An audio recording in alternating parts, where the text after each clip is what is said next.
Alô, você amiga, você amigo do programa Hora da Prosa.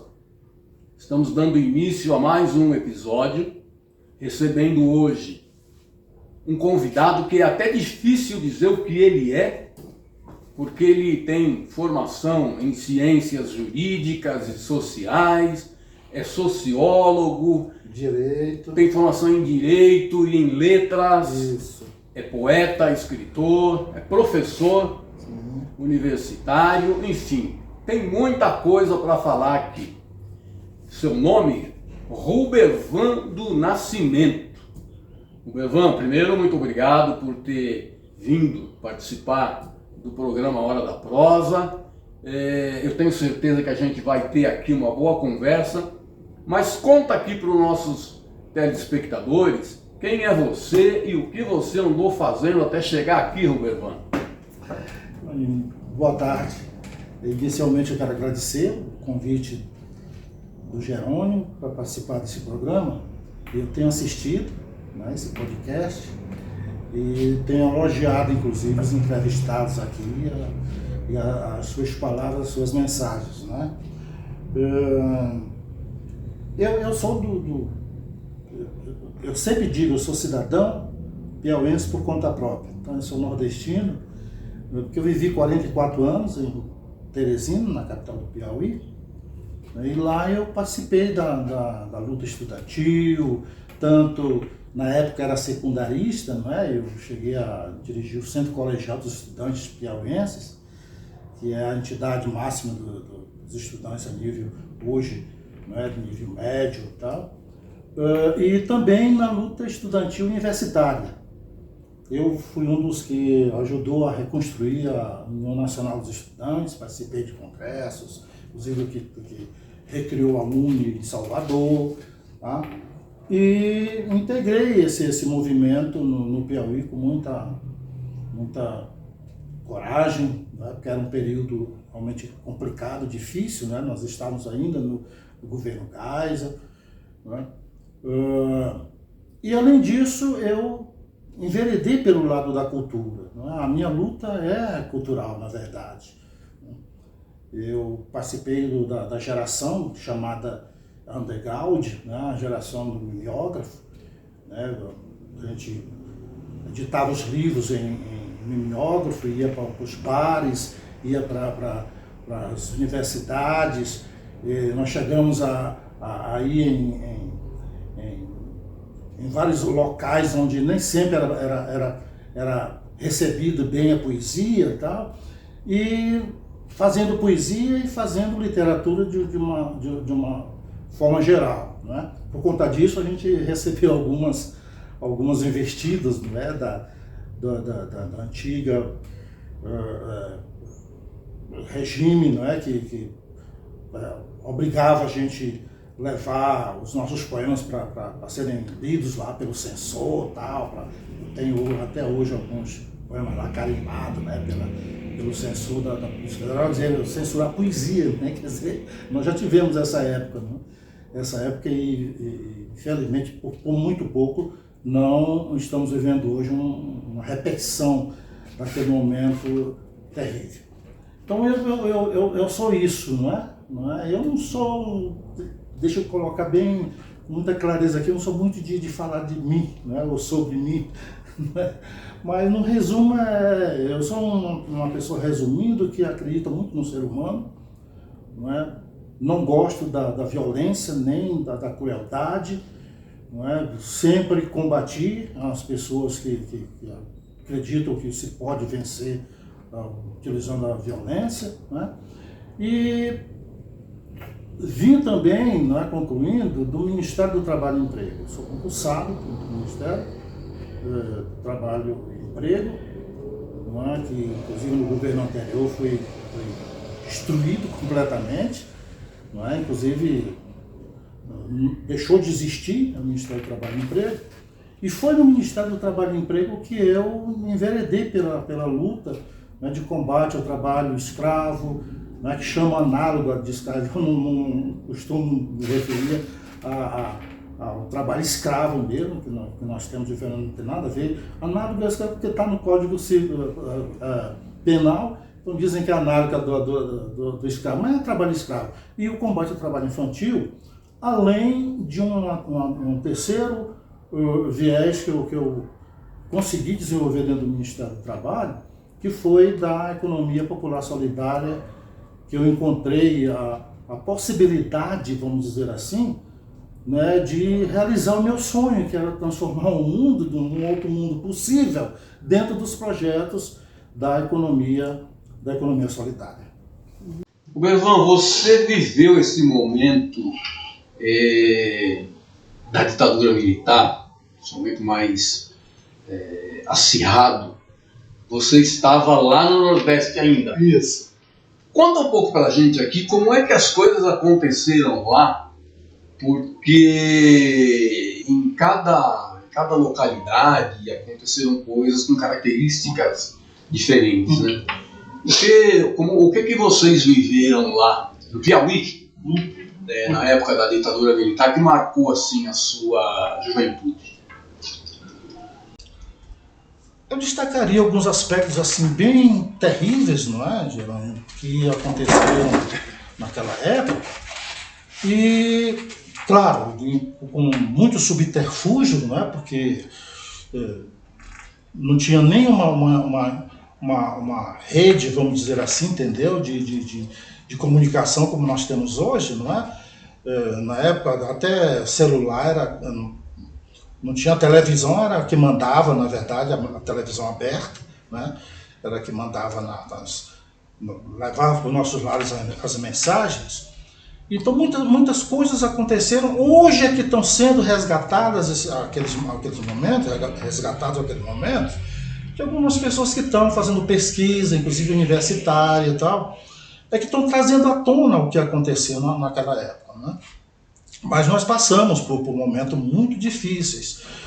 Primeiro, quando eu participei da luta estudantil secundarista, não é, nós tínhamos uma entidade que congregava os estudantes secundários da época, a nível estadual, que tinha um interventor, tinha uma interventoria, que foi colocado esse interventor por conta da ditadura militar, né, o governo militar. Inclusive o governo do estado à época era indicado pelo presidente da República, né? E não era eleição, não tinha eleição, só tinham dois partidos, era a Arena e o PMDB, né, que existia na época. E a nossa luta estudantil foi toda não é, cesseada, vamos dizer assim, pelos instrumentos da época, não é? Que impediam a gente fazer praticamente tudo, não é? A gente fazia de ousados, não é? Mas, por exemplo, né, nós que estávamos na frente do movimento estudantil, tínhamos que comparecer ao COD lá, que era a Polícia Federal, não é? Para conversar com eles, para dizer o que a gente estava fazendo e tal, né, quais os planos nossos. E uma coisa muito terrível que acontecia na época, Jerônimo, que era, na verdade, a infiltração de pessoas, não é, do lado deles, que eles colocavam lá para, inclusive, supervisionar, não é, o nosso dia a dia, não é? Então, a partir da Constituição de 88, que foi permitido a gente requerer, né, o dossiê, não é, da época, nossa, e a gente foi ver então, não é, que tinha, no curso de Direito, por exemplo, tinham pessoas lá que eram da própria Polícia Federal, nem fizeram vestibular como os demais, eram colocados lá justamente para acompanhar o que é a nossa luta e tal, e chegavam inclusive a se manifestarem em greves, tal, entendeu? Estava lá com a gente, tal, mas no fundo eles estavam. Isso nos levou, na verdade, a um momento muito, vamos dizer assim, de perseguição, não é? Que era direta, não era indireta, não era perseguição direta. Então foram momentos assim muito terríveis, né, que nós passamos. Muitos colegas, inclusive, alguns que participavam da luta foram agredidos, né? Foram presos, tal. Eu particularmente nunca fui preso, mas eu tinha que comparecer à Polícia Federal toda semana para dizer lá o que eu estava querendo fazer, o que estava fazendo e tal. E principalmente, como eu enveredei pela luta cultural, eu tinha que levar os poemas. Você vai, tinha um jornal que era Correio Estudantil. Então, eu editava lá alguns poemas nesse jornal. E eu me lembro que uma vez eu cheguei no fato, para conversar lá com o censor, e ele me falou assim: olha, você não pode mais publicar nada no jornal. Por que eu não posso? Não, porque você tem um poema seu, ele puxou lá da gaveta, tal, o jornal, que você fala num político aqui que é respeitado demais, inclusive é senador, tal, e que você coloca o nome dele lá, tal. Por que você está falando, por favor? O Petrônio, quero Petrônio Portela. Tá? Falei, não, mas eu não falei em Petrônio Portela. Não tem Petrônio Portela, lá tem o Petrônio, mas é outro, é um filósofo, não tem nada a ver com o Petrônio Portela. A gente enfrentava, né, e hoje, infelizmente, a gente está enfrentando isso também, a burrice, né, desse pessoal, que hoje está tudo na extrema-direita e tal, que são, na verdade, burros, não tem conhecimento nenhum, seria mais complicado, né? Não era Petrônio Portela que eu falava. Faltou aí um pouco de conhecimento. Sim, sem dúvida alguma. Por parte do censor. Perfeito. Nessa época você já era professor, não? Não, nessa época estudante, eu era estudante, nem tinha entrado no Ministério do Trabalho. O Ministério do Trabalho eu entrei em 87, né? Eu fiz concurso, não é? Aproveitando o curso de Direito e tal, e passei a ser advogado do Ministério do Trabalho, né? Mas na época era estudante, nessa época mesmo dessas histórias, eu estava na universidade ainda e tal, não era servidor público. Sim. Como servidor público, você tem passagem pelo Ministério do Trabalho, tem trabalhos realizados aí no campo da economia solidária, e também foi ao mesmo tempo que você ingressou na vida acadêmica. Como é que essas duas coisas conviveram na sua vida lá no Nordeste? Na vida cultural, essa eu sempre levava paralelo. Então, tal que eu falei no início, né, que eu participei de uma geração, né, que foi em todo o país que aconteceu, essa geração do chamado mimeógrafo, não é? Que tinha uma movimentação, que era uma geração marginal, não é? Que editava livros e tal, e eu mesmo contra o sistema das grandes editoras, tal, não é? Da divulgação privada, não é? Que era mais ligada às grandes editoras, tal. E paralela a isso é que eu levava então a vida até funcional, não é? Eu passei quando eu estava no Ministério do Trabalho, eu participava da luta cultural. Para a luta cultural. E tentava sempre juntar, né, essas atividades. Não é? Eu, por exemplo, participando do Ministério do Trabalho, não é? Como servidor, eu dei muita oficina, né, de economia popular solidária. Não é? Nós íamos para o interior do Estado, com parceria com sindicatos, né, de trabalhadores rurais, não é? Porque a gente tinha os sindicatos a FETAG, na Federação da Agricultura, era parceira nossa, né, no Ministério do Trabalho desses projetos, como outras entidades de organização da sociedade civil. E aí a gente ia levar oficinas de economia solidária. Eu abria sempre essas oficinas lendo poemas, né, com os trabalhadores, tal, entendeu? Com as pessoas de variadas idades, tal. Eu tinha lançado, Jerônimo, um livro chamado Os Cavalos de Dom Rufato, não é? Um livro que foi premiado, inclusive, recebeu o prêmio Cidade do Recife. E aí eu li esses poemas desse livro, né, tal, e um senhor de idade terminou a oficina lá, ele saiu todo mundo e ele ficou lá. Né? Estou falando isso, como é que eu uni esses interesses todos culturais e políticos e funcionais e tal. E aí, quando terminou a oficina, ele ficou sentado, ele veio, professor, eu queria conversar com o senhor. Pois não, pode sentar aí e tal. Não, vou ficar aqui em PMI e tal. Se não, é o seguinte, olha, eu gostei da leitura dos poemas que você fez. Tá? Eu não entendi muito bem o que você falou, só me lembro que você falou em Rufato, que era o nome de um cavalo. Eu tenho um cavalo aqui, que é meu, que pega nas leva as coisas para a roça, tal, e traz, tal. Professor, e eu não tenho, esse cavalo não tem nome. Eu queria lhe pedir permissão para colocar o nome do meu cavalo de Rufato, de Tom Rufato.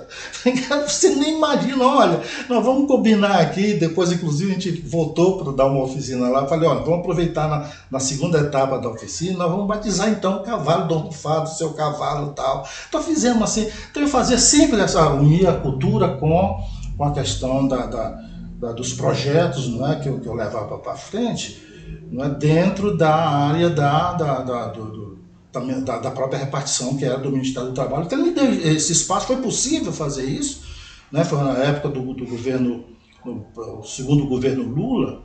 Então ele criou, inclusive, por um pedido que foi do Fórum Social Mundial de Porto Alegre, que ele criasse uma secretaria no Ministério do Trabalho que cuidasse da questão da economia solidária.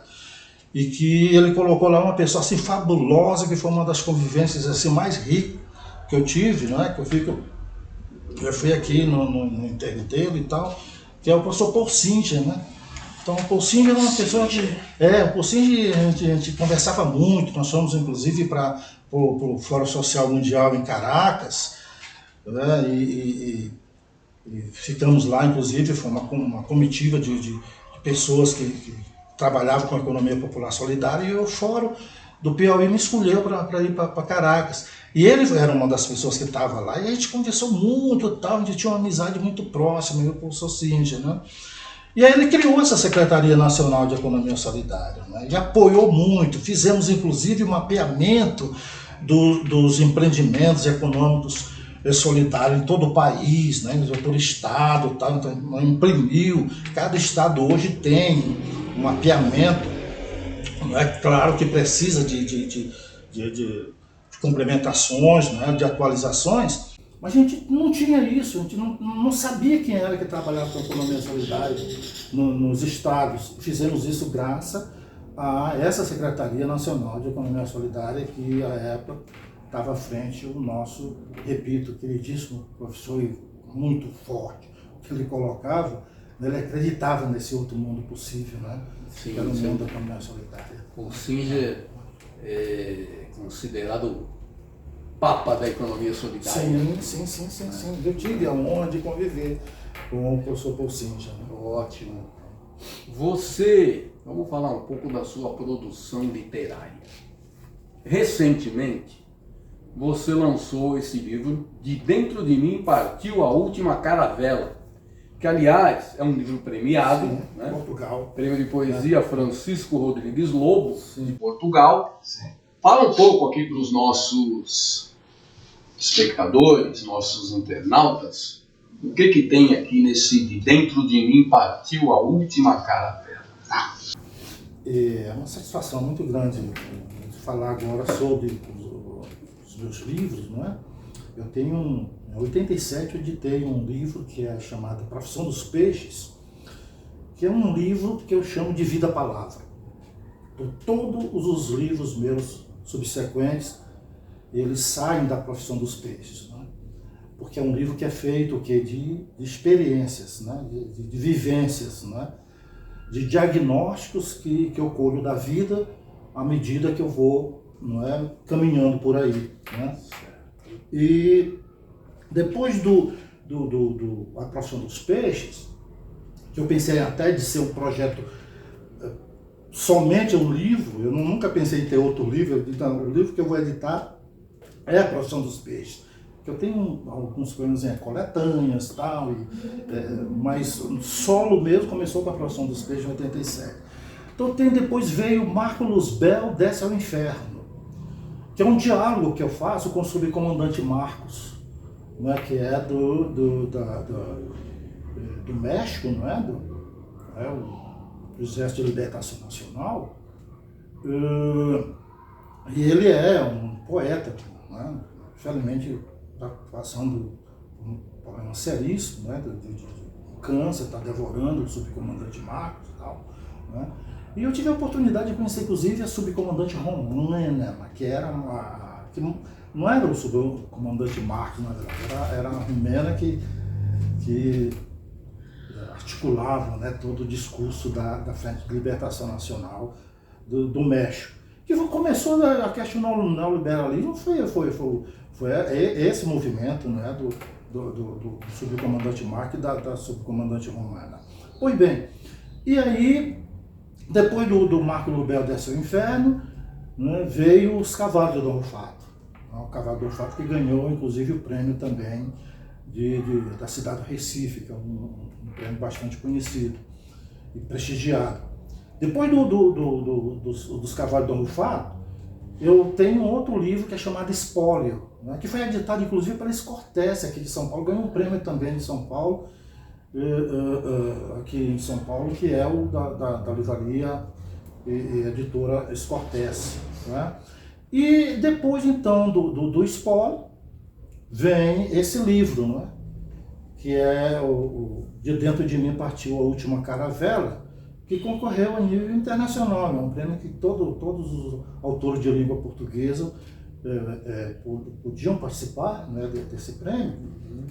E era só um primeiro lugar, um tal que além da edição do livro que eles estão fazendo, né, eu ganhei 2.500 euros, né, que aí lá não é tal, é a edição dos livros, né, já está em segunda edição.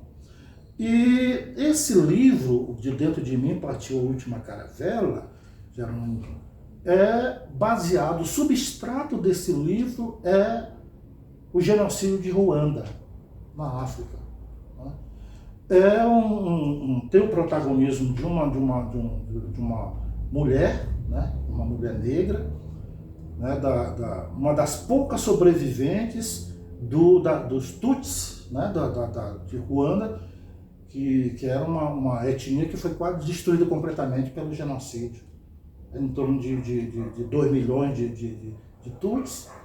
Essa etnia, eles mataram praticamente 1 milhão de Tutsis. E aí, Jerônimo, eu tive a oportunidade de ir na capital de Ruanda, né, Kigali, e fui no museu do Holocausto, né, como eu sempre chamo, não é? Dos Tutsis, né? Do genocídio.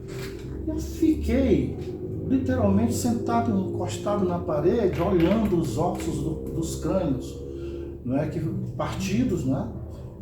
Tem várias cicatrizes, né? Olhando, e de repente silenciava e ficava me perguntando, esses ossos não estão aí em vão.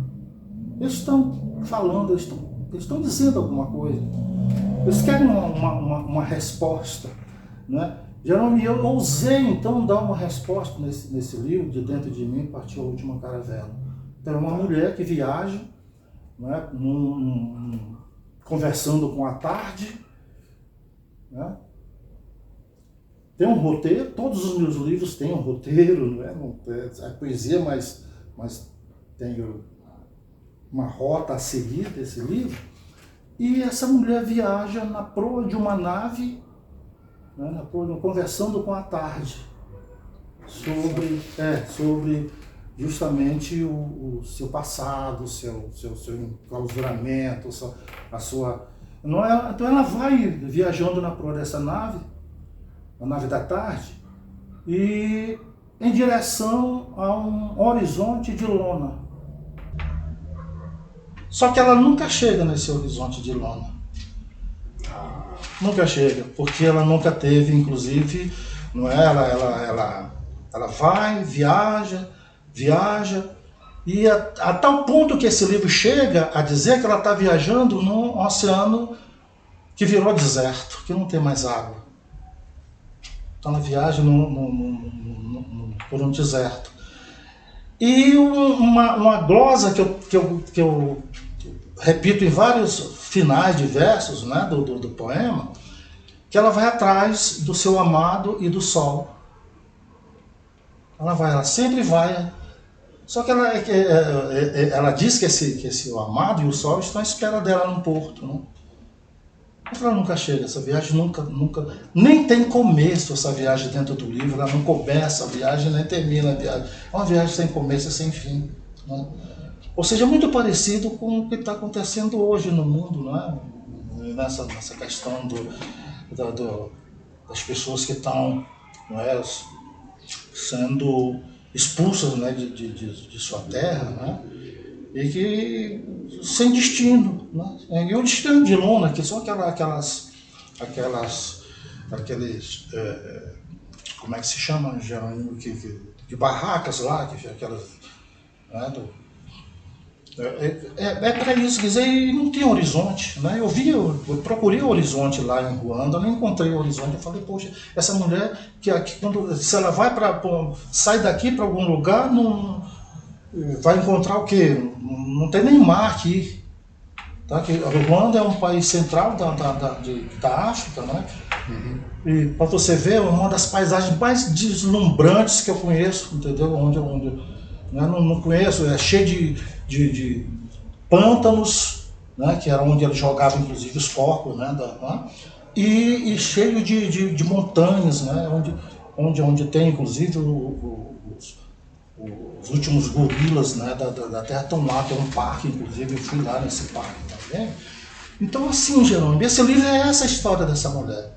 E Rubervan, quem quiser adquirir o seu livro, onde encontra? Como é que te acha? Jerônimo, eu estou conseguindo trazer agora nessa parceria que eu criei aqui com você, eu estou trazendo esse livro de Portugal, porque tem os direitos autorais de capa, né, e tem o direito de divulgação, de venda desse livro, então tal que esse livro que eu vou vender, eu vou ter que mandar o dinheiro para lá, né, que mantém por 5 anos os direitos autorais, né, da edição do livro. Então eu estou trazendo agora uma edição que eu vou levar para ser lançada no Salão do Livro do Piauí, no dia 12 de junho, próximo, estarei lançando lá no Piauí. Quando eu chegar, é que eu vou lançar o livro aqui. Em Santo André. Eu vou fazer questão de lançar aqui. Vou lançar lá em São Paulo, não. Vou lançar aqui em Santo André, onde eu estou residindo há 8 anos.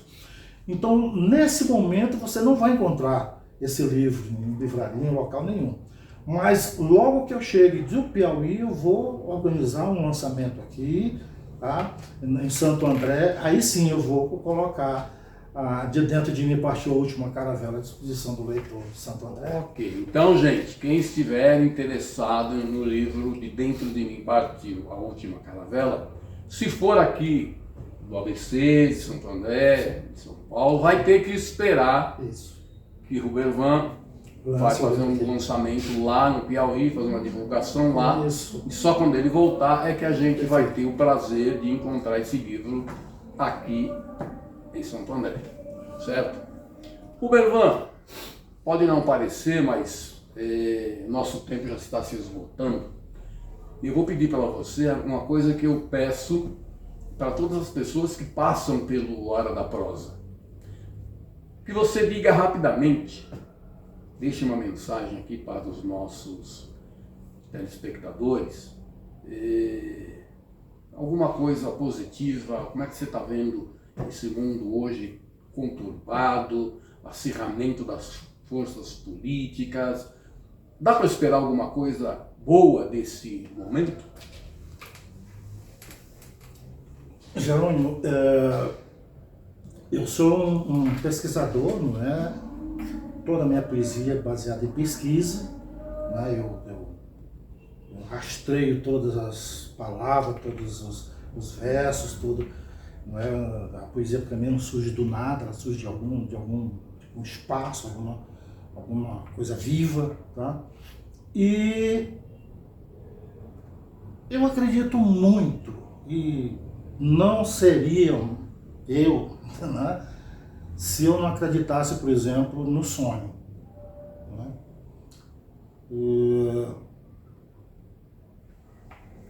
Eu acredito que as pessoas precisam voltar a sonhar. Voltar a sonhar. Se as pessoas perderem essa possibilidade, né, do sonho, né, como os índios caiapós, por exemplo, eles têm um momento lá dos seus rituais que eles dão as mãos, ficam em círculo e em dado momento eles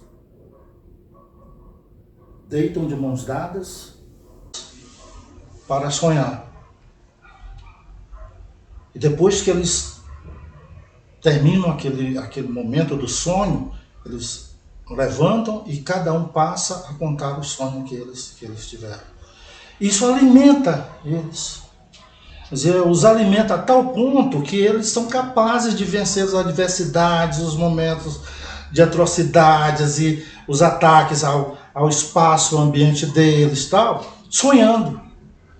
Então eu só vejo uma maneira hoje da gente acreditar no mundo possível, no mundo melhor, uma sociedade que seja realmente de todos, se a gente acreditar no sonho.